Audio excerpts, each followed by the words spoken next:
Cameron Crow and Kelsey Crow here to talk about Kelsey's Coal Valley experience. That's not a coincidence. She's my sister. So to set the stage real quick, in case you haven't watched one of these videos before, we are talking about Coal Valley Speaks, which has a website here, coalvalleyspeaks.com, but it kind of started when I wrote a blog post about maybe 2.5 months ago now, I think. And I wrote this blog post because I had a realization that if I feel strongly about anything, I should write about it because it might mean something to somebody. And I've benefited from a lot of open, honest writing on the internet myself. So I thought if this means something to one other person, then it's worth it.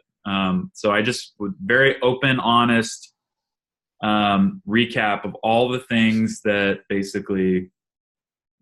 thought were great about Coal Valley when I left. And then over time, I realized we're kind of really bad and we're not good for me, but we're really bad for other people too. And it turned into a big deal. Lots of people were really upset about it.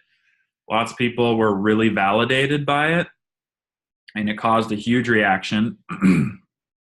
And after about 20 or 30 people messaged me and started telling me their stories, and they were all worse than mine, I realized that I can't be the only person for them to talk to. So I put together a Facebook group, the Coal Valley support group.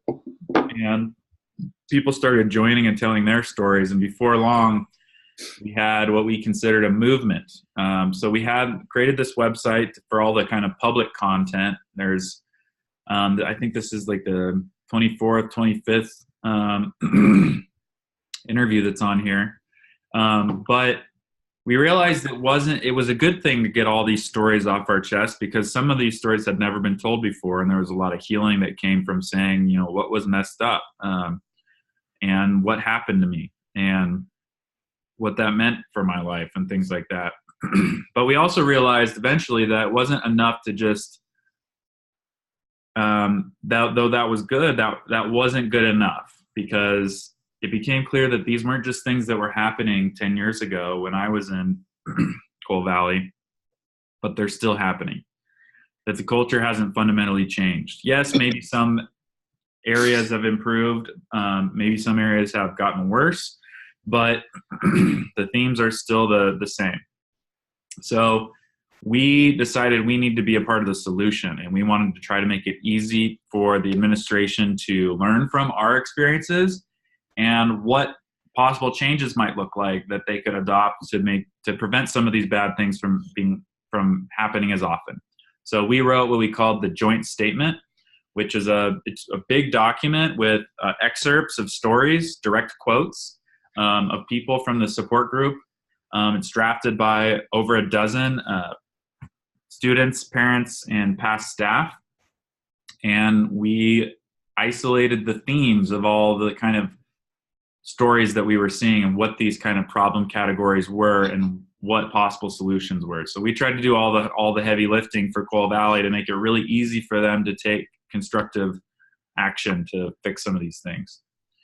And it's been about 2 months since we wrote this, and we've been trying to meet with Coal Valley on an official basis to talk about this entire time. And though there have been like people mediating and some people trying to bring us together, like they have refused to meet with us. And in fact, we just got our first acknowledgement today where they sent an email out basically branding us as like a small group of protesters that essentially don't have anything to say. Anyway, that's the context, and we're trying to make this into a positive thing for the school, which they don't seem to be that interested in. So, Kelsey, first question. What went through your mind when you first saw the blog post, when like the first thing came out? What did you think? I was glad you posted it. I know that we've been talking a lot over the last few years about it. Kind of felt like at first, like, was it just me or was it just the two of us? So it was like comforting and validating when it's like, it wasn't just me, it wasn't just us, like there were other people too. Yeah, so the blog post, I guess, wasn't anything really new for you because we'd been talking about all of that for so long, but it was Yeah. the reaction from other people to the blog post. Mm-hmm. And then the support group. So what do you what have you thought about the support group? Sorry, I keep clearing my throat. I had a Dairy Queen ice cream cone just before this, and I'm like about it. Well, at first, when you first created it, I was like, is this actually going to be a thing, or is there just going to be like 3 members? Like, almost at first, I was like, why is he creating this? Like, I didn't know that it was creating all this buzz. And then like 50 people talking to you, and then now there's like, how many people now? Like 100. 152. Wow. Like, I was glad you started it, but I was afraid that it wasn't going to take off. The support group, you mean? Yeah. When did you think that it was like, wow, this is actually this is actually taking off? Maybe when it had like 30 members or so, and then people that I knew were posting their stories, and they weren't just like being vague, like they were being like totally thorough and specific on like really vulnerable stuff.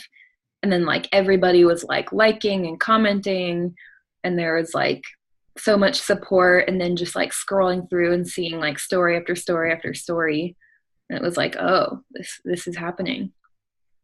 Were those stories that you knew and you were just surprised that they posted them, or were they things that you actually didn't know about your friends? Some of them I knew, some of them I didn't. Some of them were misrepresented to me. Like during school they were? Mm-hmm. Gotcha, yeah. And then what's it been like as it's kind of grown from like those early days of the support group and it's really turned into something significant? What is that? How would you describe how would you describe like things changed from 30 people in the support group to 150 and like doing events, and of which you were at one of them yesterday? Multiple, like 3 of them. Oh yeah, no, I was thinking of the one. I guess we did the 2 at Coal Valley, and you were at the second one, right? I was at the first one, where you did like the Facebook live stream, and then Yeah, I was at the potluck, and then I was also at the thing at Coal Valley. yeah. No, so you've been to like virtually everything. Sorry. Yeah. Oh, you've only been to one of them. No. Well, I was thinking of the 2 that we did, like the National Day of Prayer one, and then the lunchtime one. That's just what I had in mind. But so yeah, like what does it feel like now? You know, it was starting to catch on, and then like has it, you know, what has it felt like seeing it turn into something bigger? It's been so validating and meaningful.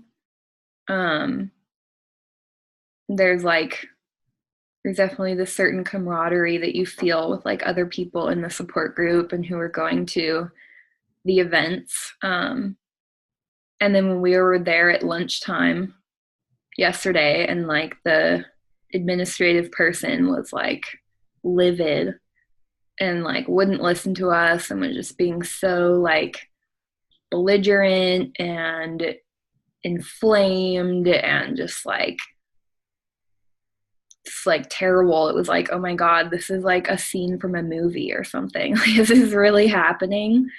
Like, how is this person making a complete fool of themselves and behaving so terribly to like these people, to us, and we're being like kind and honest and respectful and like all these things.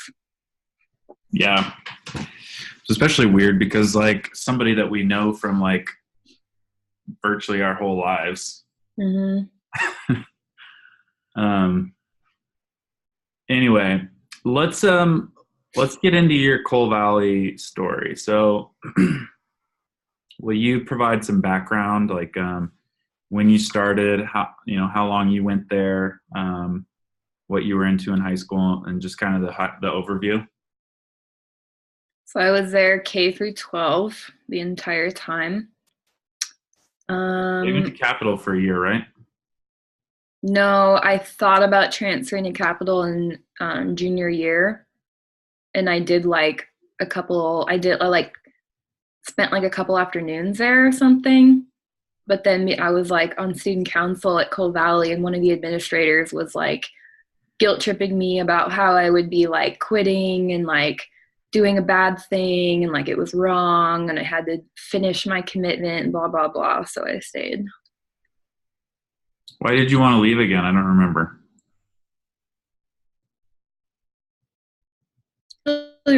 Even, but I was pretty consistently miserable at Coal Valley, and I thought maybe I would be less miserable at Capital. And like, actually, like the few days I was there, I went to a debate class a couple times, and I was like super good at it. And I could tell the teacher was like, "Oh, I want her.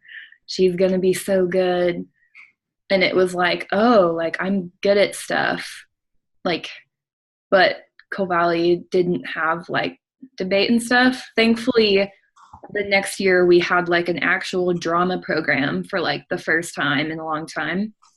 And then I got the lead role in that and had a really great time. But I would say being the lead role in that play for senior year was like really the only really positive experience. You said you were miserable at Coal Valley. Why were you miserable? Mm, well, I think part of the problem is if you ever get like a bad reputation, it never goes away. Um, so I was always like the kid whose mom died and was like extra clingy and like emotional. um, and so I was like, people were like kind of freaked out about that, and then you never really live that down. Or people thought that I was like this like goody two shoes, like unreal person, when like I wasn't like trying to be like a goody two shoes. I was just like an incredibly isolated, like obsessive person who thought that's like what I needed to do. And like, you know, we had two nannies after mom died who were like, dating is a sin. You can't kiss anyone before marriage. Like, you must never like sin in any way. You have to follow every single rule. Absolutely. So it was like, I would like, it was just in this like all or nothing environment. Which was like kind of consistent with the Coal Valley world, right? So it was kind of like inside and outside Coal Valley, the same thing. Yeah. Maybe can you tell the story of like, when mom died and kind of what that was like afterwards for you? I know that's a big part of your big part of the challenges you had with Coal Valley. Yeah. So she died in the summer between second and third grade. And in third grade, I was sent to like the school counselor once a week for maybe like 6 months or something. And I mean, I don't even remember it being like anything substantial or helpful. And like talking to dad about it, he's basically like, "Yeah, they said you were fine." And it was like, I was so not fine. I don't know how any sort of counselor could possibly think that like an 8-year-old child whose mom died would be fine. like professional mental health help is like necessary in that case. Well, was she not a real counselor? I don't even know. I don't know, Like, do you think she was licensed for like that stuff? I doubt it. If so, I think her judgment, even if she was, I think her judgment would have been so clouded by the like, oh, as long as you pray enough, or like if you're having mental health issues, that's more of a reflection of like your character. Um, but it also just kind of makes me angry. Like I went to a counselor and they said I was fine. And it's like, do you not know that 8 years old is too young to process something like that? I learned that in my Psych 101 class in college. Like, I don't, yeah, it's like I should have had like a serious intervention and I didn't. What was the impact of that? Did you get over it soon afterwards, or what? No. um, I didn't get over it. Well, I didn't process it until I actually started seeing like a real mental health professional at 21 years of age when I was living in Seattle and having a complete mental breakdown. Um, it had just been like pushed under the surface until it came bursting out in like panic attacks and anxiety disorders and like all this shit.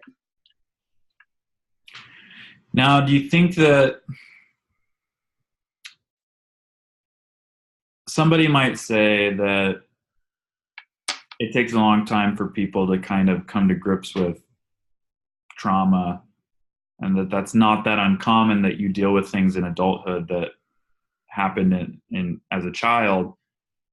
Is that like where's Cole Valley's fault in this, or is this just something that would have happened in any school? It's hard to say, but I just really wish they hadn't said I was fine.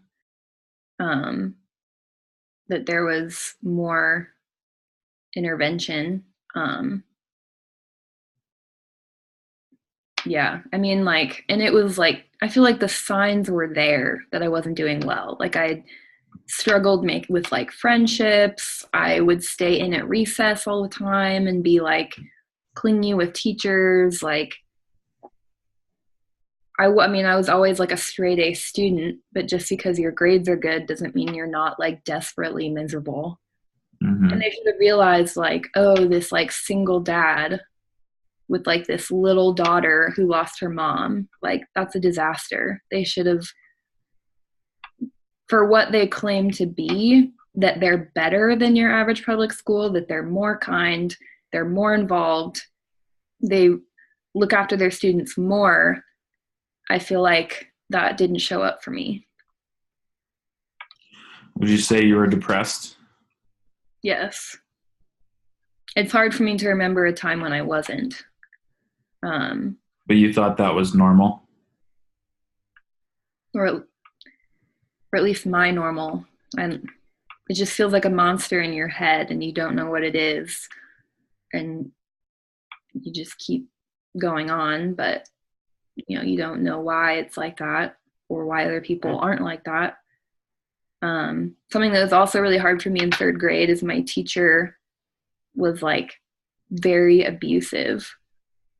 She was constantly yelling at me in front of the class because I would be slow, like putting my books together, getting my backpack, like getting ready to go outside.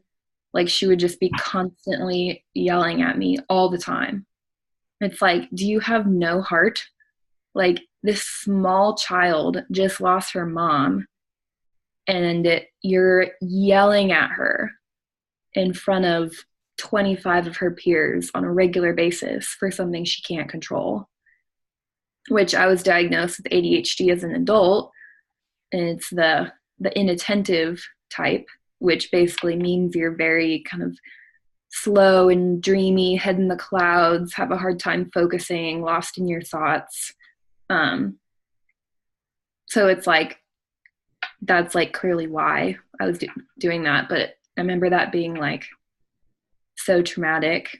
And actually, like, that teacher is in the support group, which it's like, you were terrible to me. How you sleep at night? Like, I don't want to like name names, but I've always thought she was like the devil. It's like, how do you scream at an 8-year-old child who just lost her mom for an entire school year? Like, that's insane. So you said scream and yelled at. Was it actually like raising the voice, or was she just like, always like, come on, Kelsey, or what was it? What It was it? was definitely raising the voice. Huh. Do you think she would like, why do you think, like, was it why do you think she was like that? Do you think it was like um, like you were like uh, she needed to break you of your just like, failure to comply, or like, was it personal, or like, do you have any ideas like what might have been going through her head that like really ticked her off about you or anything like that? I think potentially, I'm not sure if I'm remembering this right, but I feel like dad had said something about how she was like not going to treat me any different or something than the other kids. And like apparently she was like telling dad, like, oh yeah, Kelsey's like really slow and that's a problem. But it's like, okay, so if I have a problem, then I should be like taken to a mental health professional and tested for problems. Did that happen? No. Like, if I had been diagnosed with like depression and anxiety and ADHD when I was a child, like, maybe I wouldn't have had like 15 years of like misery and dysfunction. Yeah, so it's kind of like,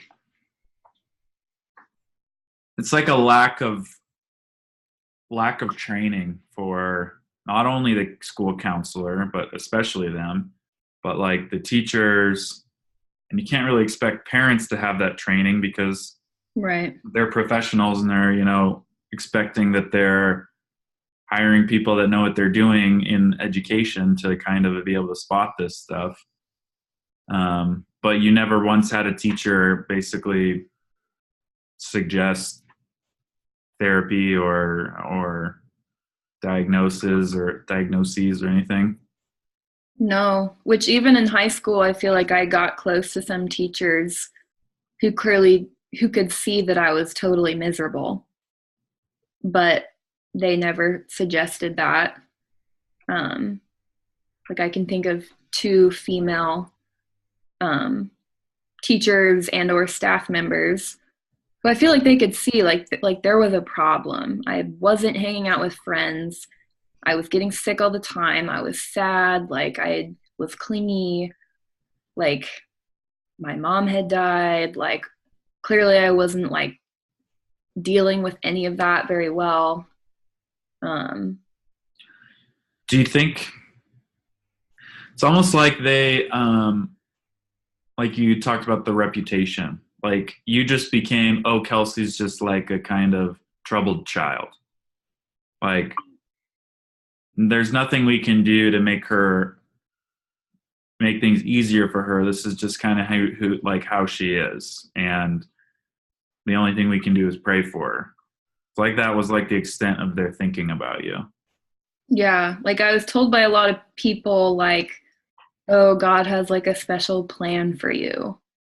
Like, that was what people would always say. Like, you're so special. You're so special. God has a special plan for you. It's like, clearly they were saying that because they were like, oh, like, she's fucked.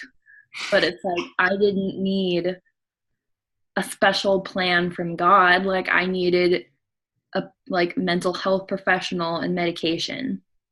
It's like people could see that I was having problems.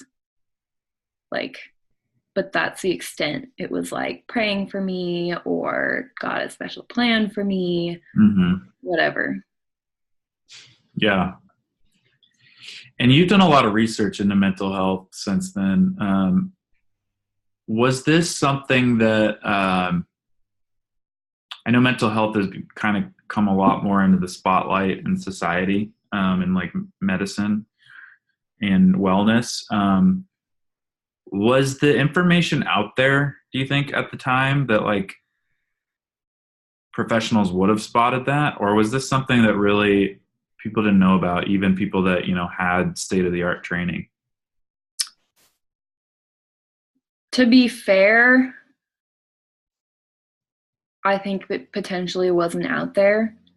I think it has since become out there, and I still think somebody should have noticed and said something at some point during K through 12.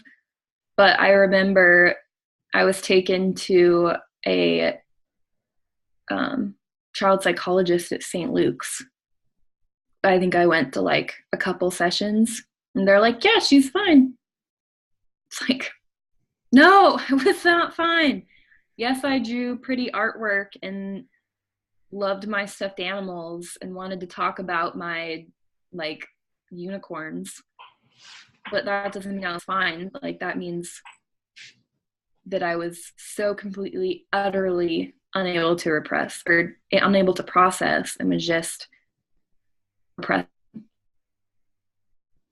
I remembered, I mean, throughout the whole process of watching mom die, I felt almost nothing. It's like I couldn't feel anything, and I hated myself for not feeling anything. It's like I wanted to cry, I wanted to feel sad, I wanted to like have that catharsis, but it's like my system just couldn't. I could only focus on like the stuffed animal I wanted in the gift shop at St. Luke's, or the candy I wanted from the vending machine at like hospice when it like at the end, like, or even at the very end, like, oh, my new stuffed animal, like it. Yeah, so it's, I mean, that very much fits with the psychological knowledge that small children are too young to process. Sadly, I don't think that was well known back then. Yeah, so I think that it seems like your story can kind of be like a cautionary tale. Like maybe if we're generous to Coal Valley may like maybe it's not their bad that they didn't spot that like early on, maybe later on, like as like, in high school, they're like that training was out there then. In the because you graduated in 2011, right? Mm-hmm. Yeah. But if nothing else, they should have these people that are skilled in their school now for people like you in your situation, that aren't saying, oh, well, like just pray about it, right? Like, no, it's like real evaluations, real diagnoses, real medication. Yeah. Do you agree with that? Mm-hmm. Like, I definitely can understand their argument that, oh, all these problems are also at public schools, which I think to a certain extent and in certain contexts, yes, but their whole message is that they're better. So it's like you shouldn't be having the same shit as public schools. Like if you're saying that you're better and more supportive, you should be actually providing more support, like real support. Well, I don't even know how they could be on as good as a public school because a public school is not going to say, oh, just pray about it and you'll be fine, That's true. which is essentially what I remember the answer was for everything. Yeah. Can you tell me more about what you said? Like mental health was like a reflection on your character. What did you mean by that? Mm, I don't know if I can speak to that a whole lot, but mental health problems I think generally seem like more of a like character flaw than just like a problem like a broken leg that could be fixed. Um yeah, like it. Like you're weak or you're like, um, You're not like getting your support from God like the way you're Mm. supposed to or something. Or like you don't need mental health professionals because you have God and because you have Bible study, and like talk about it in your small group, like talk to your teacher about it. Like we're giving you everything you could possibly need. All you need is Jesus. Yeah. Well, I mean, that's the core message, which I feel like is inherently flawed. That is not all you need. In mental health or in other things too. Everything. Do you think there are other ways like that you see significant issues with that besides mental health? Like, are there other things that kind of stand out, whether that's sexuality or um, worldviews or anything that you said everything, but wondering if you could give some examples. Yeah, I mean, definitely in sexuality, because there's like no sex ed. It's just don't have sex. If you do, you're bad and no one will want you and you'll die alone. If you're a woman, I feel like it's more strongly about like you'll be tainted. That's like called like purity culture or something, right? Yeah. Like, how to be right. It's like I was so far into it. Um, how long did it take for you to kind of correct course on that purity culture, you know, after Coal Valley? Or like what was the process? Like how have you kind of, you know, shifted the way you think about sexuality since Coal Valley, like having gone through all of that purity culture and like that they tie so much of your value to your virginity and all that kind of baggage? It was very torturous. I probably between the ages of 21 and 23 or 24 is when I started like unraveling that. Um, it was like, I mean, I probably stopped being a Christian at like 21, and it, became sexually active. And then I felt like, oh my God, I'm going to get some like terrible illness and die because I'm like doing something wrong. And now I'm like sullied and dirty and bad. And it's like, I don't even believe that anymore. Why do I feel so evil? And like, if I get HIV, I deserve it. Like, I mean, it took like years to not feel like sex is bad. I'm bad for having it. I'm going to get a bad disease and die, and I deserved all of it. I'm channeling my I'm putting my Coal Valley hat on. Oh no. Well, let me do one. So, like, what if that turmoil in your head was really like God convicting you? You know, like that you're supposed. You know, the whole Bible says the Holy Spirit will basically let you know when you're doing the wrong thing. I would say that thinking fueled my OCD. Like legit OCD. That just made it worse and like justified it. How so? Like amplifying any sort of like, if you feel guilty, it is the Holy Spirit. It's not your mental illness telling you lies. It's like making you neurotic.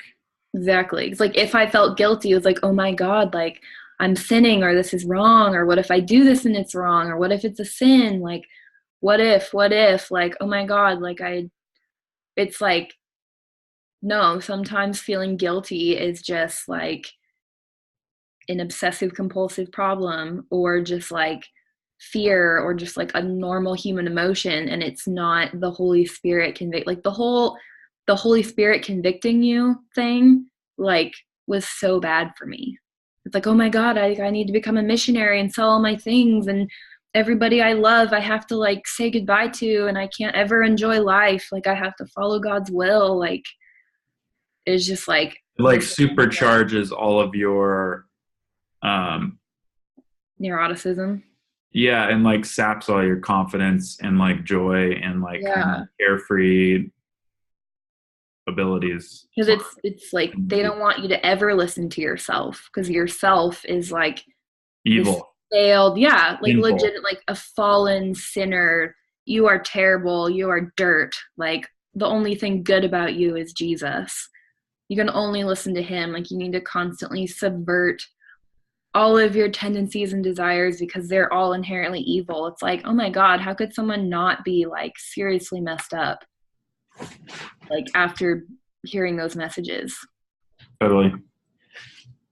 Which reminds me that like, you know, the whole Christian worldview hinges around this concept of original sin, right?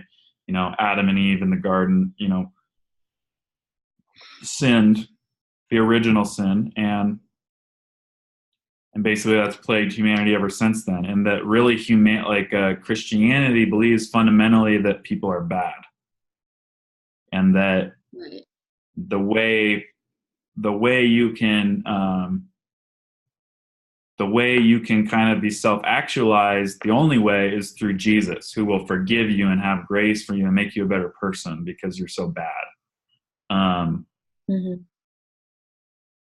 Do you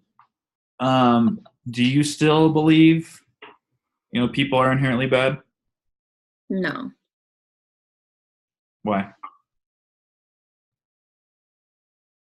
I believe people are inherently good because if you have a happy, healthy human getting all their needs met, they're going to be good. Like people are only bad if they're not getting their needs met and they have some sort of problem going on. Yeah. I I've thought about this a lot actually, and how I really hate's a strong word, but I hate the idea that like your outlook on life is everyone's bad. Like no one can do anything good except for Jesus acting through you, you know? Like and this is why people are shocked when they find out that I'm an atheist and I actually care about people. They think that's impossible. Have you like come across that in any way? Mm, well, it's interesting to me, like I've dabbled in Buddhism, um, and that very strongly believes that your inherent nature is goodness and happiness, and you just have to get back to it by sort of stripping away your neuroses. Um, and it's like I feel like all these Buddhist people I met are like so much nicer and more tolerant and more kind and open minded than like the Christians I knew, whereas they would see them as like heathens, like some strange religion that's not Christianity, whatever. It's like these are some of the most moral, ethical people I know. In some ways, I feel like atheists and also like are some of the best people I know are like people that don't believe in God, and they're just like they believe in humanity, like the good that humanity can do, and like because humanity is all that there is. So like let's make the best of it. So like I almost feel like it's a self-fulfilling prophecy. If you believe everybody's inherently bad, then like it's people act worse. Yeah. I don't know.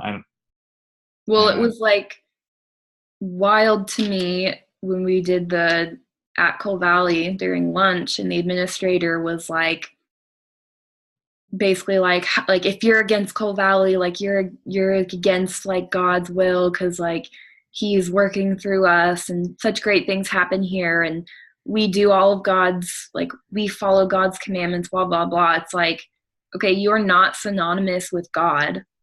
Like what? I got that too. It was like we can't change the way the school works because we're teaching the Bible. If we changed how the school works, then we wouldn't be like following God. It's like, well, first of all, you just told us you haven't read the joint statement. You've spent months praying for us, but you don't have time to read what we're actually saying and why we're saying it.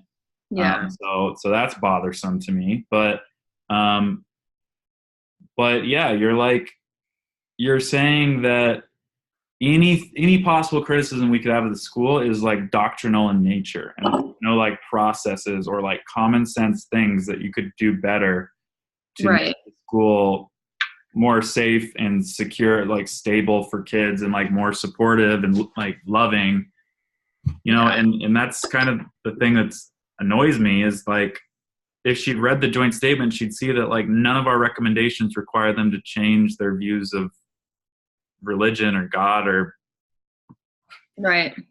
like, because we knew, like, obviously that's a non-starter. They're not going to change that. So like all of our suggestions are, okay, assume that that stays the same. What are all the things you can do to help make? Right. Can we turn that lamp off now? Yeah. I feel like it's going to wash out your face a little bit as, I know. I was trying to. Okay. yeah, it'll just take a second. Yeah, that's way better. Have very good lighting in my apartment. Yeah.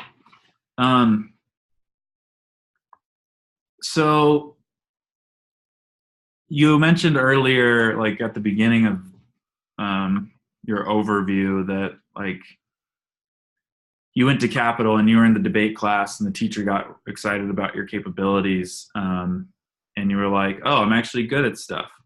Um, what did you feel like you weren't good at stuff at Coal Valley? I wasn't good at the options they had. It was pretty much just sports. Um, Whereas like I'm definitely more of like an arts person, like or like an intellectual, like debate and drama and like creative writing and those kinds of things. Like yes, I did sports. Yes, I was on varsity senior year. I was mostly miserable the entire time. Like it didn't feel like I was good at it. It just felt like I was like forcing myself to do something that I was expected to do, and there wasn't anything else to do. You just kind of fell into the mold. Yeah. Yeah. Um,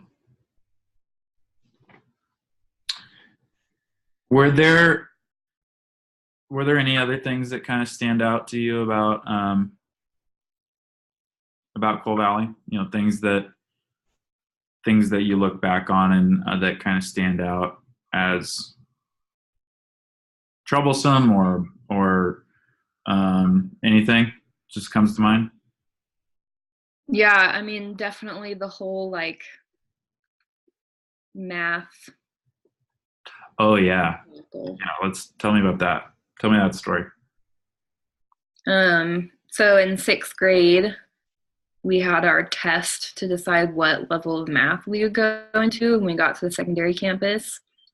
Um, and I had always been a straight A student, and like like the period right before we took the test, um, one of the students had like a violent seizure in the middle of class, and like I think they called the ambulance, and he was taken out on a stretcher. um and I was just like, oh my god, like is he dying? Like is he like, I didn't know what a seizure was. Like it's like he looked like he was dying, and then they basically were like, oh yeah, like he has epilepsy, that was a seizure, okay, let's take the test now. It's like, what? So I basically just sat there and stared at the paper for like the whole hour, and kind of did like a few problems, but I was just like, I was in shock. Like I was legitimately in shock. And so then I was like, um, put in like the average math track, which wouldn't have been entirely terrible. Like I was definitely an honors student. Um, but it wouldn't have been as terrible if my math teachers in high school hadn't been, well, one math teacher hadn't been so terrible. So there's kind of like one problem there. It's that they didn't recognize that, like, wait, this isn't like Kelsey. Kelsey's like does great at all this stuff, and then she just Yeah. needs one bad test, and then like we're gonna put her in a different track. Yeah. Like There's nothing wrong with being average. What's wrong is if you're not an average student and they put you in an average track. You know, you want to get the best Right. education for what you're capable of, and if they basically didn't give you that option, they didn't notice that that wasn't the right fit for you. Yeah, it's like, how did you not notice? And how did you think it was fine after a student is like carted away in an ambulance that, oh, I guess the other students, I mean, they're going to be fine. So we're just going to like put them into this test. It's going to determine the next 6 years of their life / forever, because how you do in school, especially in something like math and science, like that's a huge determiner in your academic success, which is a huge determiner in your professional success. Mm-hmm. Can you see me okay, or is it too dark? It's okay for now. I mean, we might need to turn a lamp on as if it gets darker. I can, I'll go back over to that lamp and turn it on. Maybe that'll help. If you have it on behind you, it'll, but if you sit like maybe next to it on the, yeah, that might work. Yeah. I don't have overhead lighting in my ghetto North End apartment. How's that? That's good. So, okay, so you got on this average track, which wasn't the right fit for you, but whatever. But then you were saying you kind of had some trouble with teachers. Yeah, my teacher for 2 years of high school,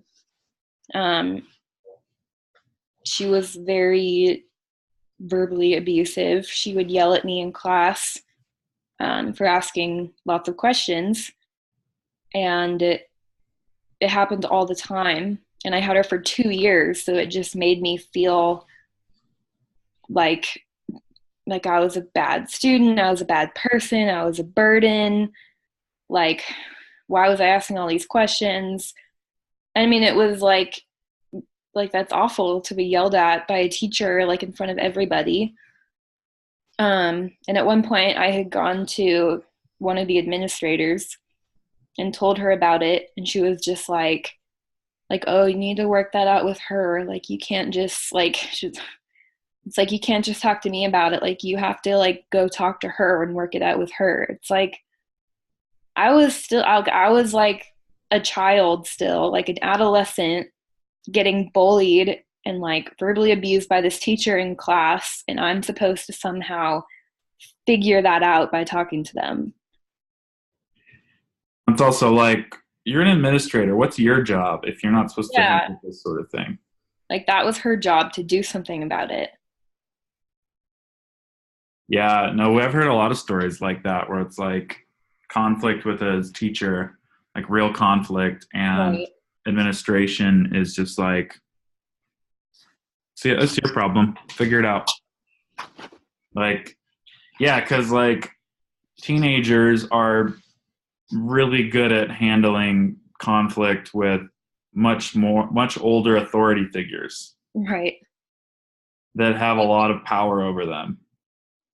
Right. And it's like, I did go and talk to her, and like every time I talked to her one on one, she would be like sweet as candy.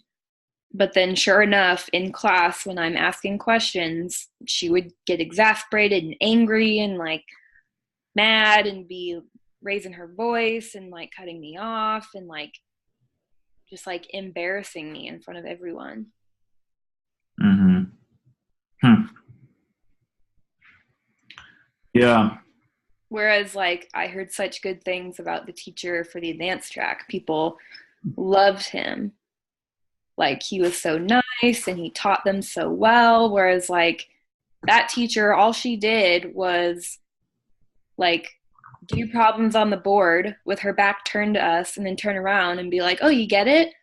And then, like, if you weren't just like, yeah, if you actually like, wait, but I have a question, like, she'd get mad. Like, she would just want to go to the next topic, do a problem on the board with her back turned away from us, and then turn around for 5 seconds and be like, oh, see, that's how it is, and then move on. It's like, no, that's not how you teach it.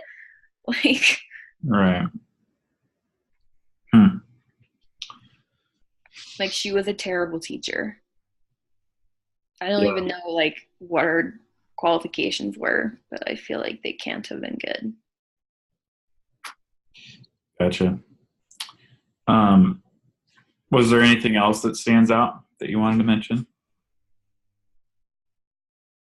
Um, Nothing personally, but definitely a lot of the stories I've read about in the support group, I either didn't know about or it was like, wow, that was presented to me as something completely different. Yeah, what without uh, you know, telling somebody else's story, like, can you give any more detail on that sort of a thing? Like, you thought it was this, like, did a teacher or an administrator tell you like this is what happened, but like in the support group somebody said it was like actually it was like this? Like, can you give any more details about an example? I don't want to be like too specific, um, but like there's one instance of like sexual assault where like the message being sent around was that like it was just like she had engaged in sexual activity and like that was bad and like she was being inappropriate and like must be disciplined. It's like I didn't know that that wasn't consensual. Like, and then she had a reputation. Like, oh my God, that was sexual assault. Like, that was so not how it was framed. It was framed like you're a slut. Yeah. Which, like, I feel so bad that I mean, I bought everything hook, line, and sinker. I thought, oh, those are the bad kids. Those are like the girls that are slutty. Those are the whatevers. Like, I believed everything. I had a purity ring. Like, I didn't date until college. Like, I was totally in it, and I like feel so bad about that. um this world, that world, that bubble, some as we sometimes call it, um depending on the kid and the family, can be all encompassing. um do you remember the first person that really kind of um open your eyes to like if there was a different way to think, a different worldview, to see like it wasn't everybody there is part of this Coal Valley bubble, and like this is what everybody thinks? Probably my best friend in college. I mean, she was like my favorite person, and she was an amazing person, and she was like a complete agnostic. It was like, how can she be so amazing and not be a Christian? And how can she not be threatened that I'm a Christian? Like, how can she just be so open and loving and not care and not feel threatened or angry at me? And yeah. And then just seeing that, like my world opened up in college and there were all these people that I finally felt seen. I finally felt valued and I finally had opportunities to explore my talents. And it was like, this is all like in the context of like a fairly secular university. Most of the people I'm encountering are not Christians. Like, my life is so much better now. These people are nicer. Like, I actually have friends. I'm actually involved in things I'm good at. Like, it was like, oh, the world is different and like the the real world is better than that bubble. Yeah, for me it was our family friend D, Mm. because we But you were like refuting her, oh yeah, at the giving her time I all was the like, evidence. hell no, you're wrong. I know some of the things that I can use to debate non-Christians. She was a Christian, but she was like actually a critical thinker, and like didn't buy all the crazy stuff we were being taught at Coal Valley.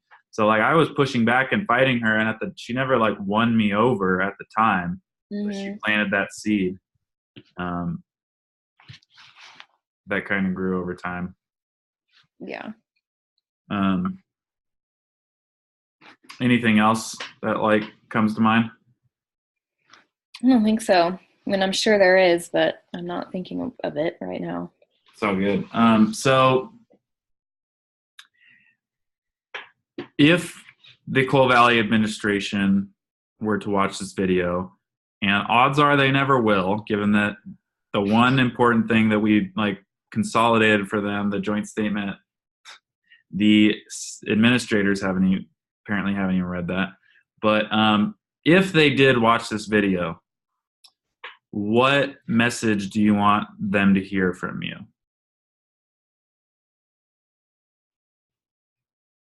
That all of the teachers and counselors at Coal Valley need to be just as highly trained and certified and regulated as the people at public schools so they can actually handle situations correctly.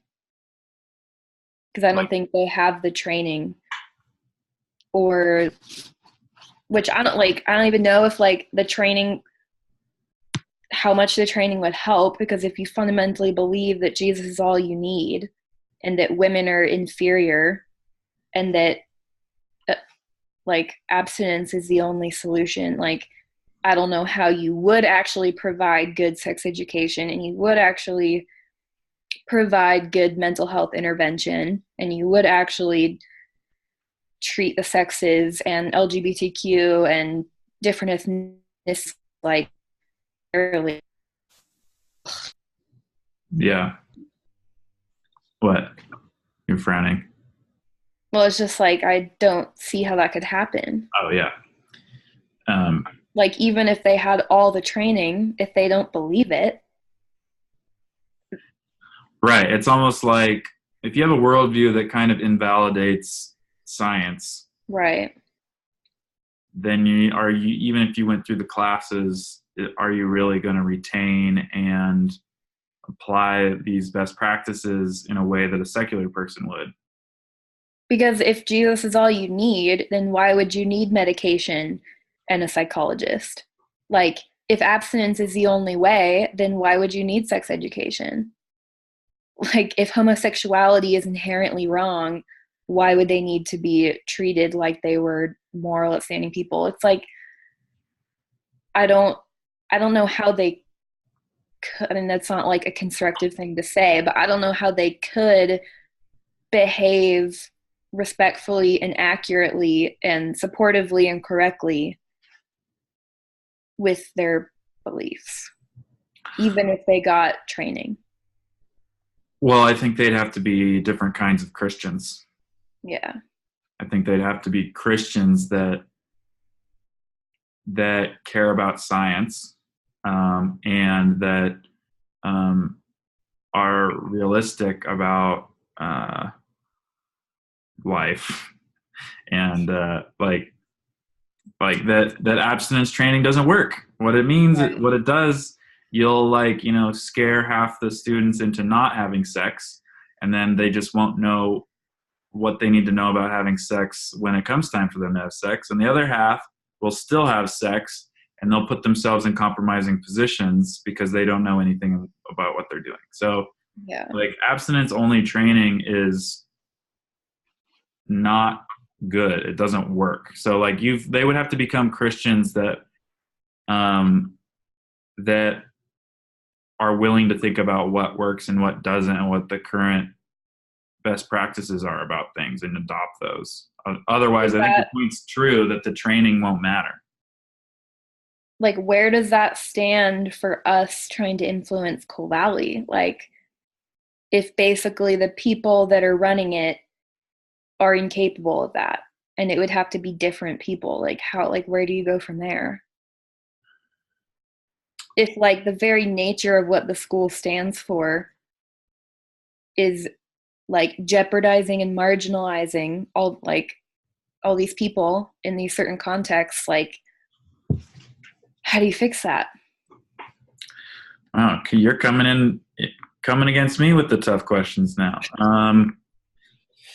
Well, the best idea I have for that is that they need to withhold their specific, strict, individual worldview positions when they are not consensus based out in the Christian community.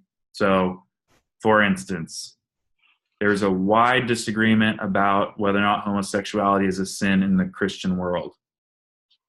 Whole Valley calls itself a non-denominational school, but they take a very firm conservative stance on this issue, which has a lot of disagreement and is not, most would say, fundamental to salvation. It's a sin like all the other things, like a lot of other things. It's not like, okay, the unforgivable sin, which is, not accepting Jesus. So whether or not they all think it's a sin and it's disgusting and it's, abhorrent and everyone, and it's a choice and everybody needs to change that, they could withhold from taking a public stance on that. And if they're going to teach that, then they explain that there's a range of opinion, and it's not just like, here's the answer. It's like, there are different answers all along the spectrum. The school doesn't take a stance, and it's not their position in a class setting like that to say, here's what I believe. Like, you say, here's the range, here's the arguments on both sides. This is going to be up to you and your parents and your pastor or whatever to like decide what you think on that. So like, I think a lot of things could be that way, even if the school is run by extremely conservative, fundamentalist Christians. If they had rules that prevented organizationally sanctioned fundamentalist stances on things that they determine unnecessary, that could prevent some trauma for certain kids, for like LGBT kids, for instance. Like if they're like, oh, like not everyone thinks I'm an abomination, maybe they'll be less likely to kill themselves than if they heard, oh, like, oh, well, some people think that, some people think that, maybe I'm not an abomination. More of a diversity of opinions. It'd be nice if within the administration there was a diversity of like Christians. If like one person was like more like Episcopalian or Lutheran or whatever, like. Totally. That's the ideal, diversity. And like people with different opinions, not like everybody needs to fit our Coal Valley mold if they're going to work here. Like, no, like, okay, sure, maybe they all need to be Christians, but the more variety of Christians, the better. Yeah. That's the ideal. But like, I still think Coal Valley could be better, even if it's all the same people, but they like loosen up on some things that they're taking arbitrarily strong and rigid stances on when they don't need to. Mm-hmm. Which would be better, not as good, but better. Yeah. Okay, so what's your message to, let's say there's a few parents watching this video that are thinking about putting their kids in Coal Valley Christian. Let's say that their kids are in junior high and about to go into freshman year of high school, and they're wondering, should we put them at Coal Valley? No. Why? Coal Valley is a fairly dangerous place currently. Who's it dangerous for?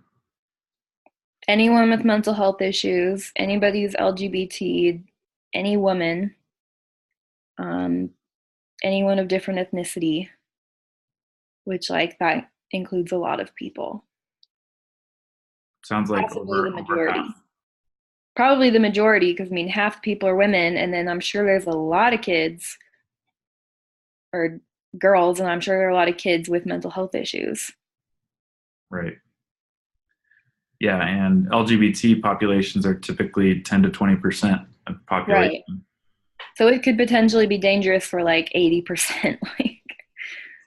Yeah, that's a really different number than I think some people are like, well, the special cases, like, I don't know, 5% or less of, they're just tough kids, like they're never going to be happy. Like they're never going to, they can't like really help them. Like, it's not like that. You're doing harm to all, like big swaths of like the population. Yeah. Some more than others, but yeah. Um, okay, and what's if there are current students watching this, maybe some that are going through some of the stuff that you were going through while you were at Coal Valley, what do you want them to hear? To get as much support and help that they need for any situation, and to go outside of Coal Valley if they're not getting what they need, to not feel like Coal Valley is it, or that their problems are just character flaws. Like, there is help to be found, there is acceptance to be found. Yeah. What are some of the options of places to look outside of Coal Valley? Mm, definitely therapy, community events. Like, there's like a at the climbing gym, they have like a kids club, like a lot of high school students are in it. um, like stuff at the library, like just like get involved with like community institutions, and like find a hobby, whether that's yoga or rock climbing or pottery or chess, like whatever, um, that you can like develop relationships with like-minded people and not be judged based on your conformity or your Christianity, but be interfacing with people in a different context and like discovering talents that maybe Coal Valley isn't equipped to support, like chess or drama or creative writing or whatever, yoga. Cool. So the summary is start mingling with non-Coal Valley people. Yes. If you really want to be loved or accepted or um, not treated exactly the way you're being treated at Coal Valley. Mm-hmm. If you feel like you're a failure at Coal Valley, that does not mean you're a failure. It means Coal Valley is failing you. Like, look elsewhere. You're valuable. You're just fine. Like, don't believe the Coal Valley trash about you. Man, that's a great one-liner. That's going in the post. Well, great.